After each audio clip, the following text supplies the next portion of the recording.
வாழ்க தலைவர் தளபதி, வாழ்க எங்களின் எதிர்காலம் சின்னவர், வாழ்க கவிஞர் கனிமொழி, வாழ்க எங்கள் அமைச்சர் கே.எஸ்.ஆர். வாழ்க தமிழ்நாடு, தமிழ் வெல்லும்.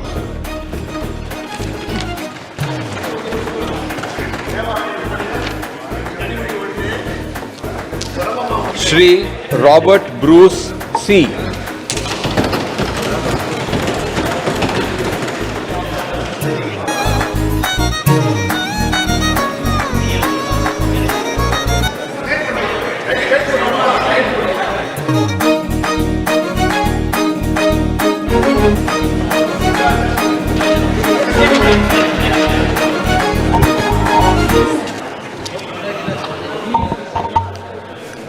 தென்காசி மக்களவையின் உறுப்பினராக தேர்ந்தெடுக்கப்பட்ட டாக்டர் ராணி ஸ்ரீகுமார் எனும் நான் சட்டப்பூர்வமாக நிறுவப்பட்டுள்ள இந்திய அரசியலமைப்பின் மீது உண்மையான நம்பிக்கையும் பற்றுதலும் கொண்டிருப்பேன் என்றும், இந்திய நாட்டின் இறையாண்மையையும் ஒருமைப்பாட்டையும் நிலைநிறுத்துவேன் என்றும், நான் மேற்கொள்ள இருக்கும் கடமையை நேர்மையுடன் நிறைவேற்றுவேன் என்றும் உளமாற உறுதி கூறுகிறேன்.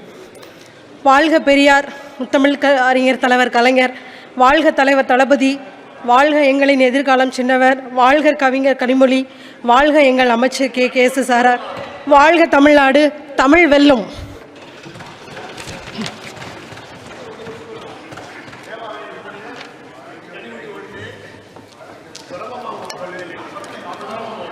Shri Robert Bruce C.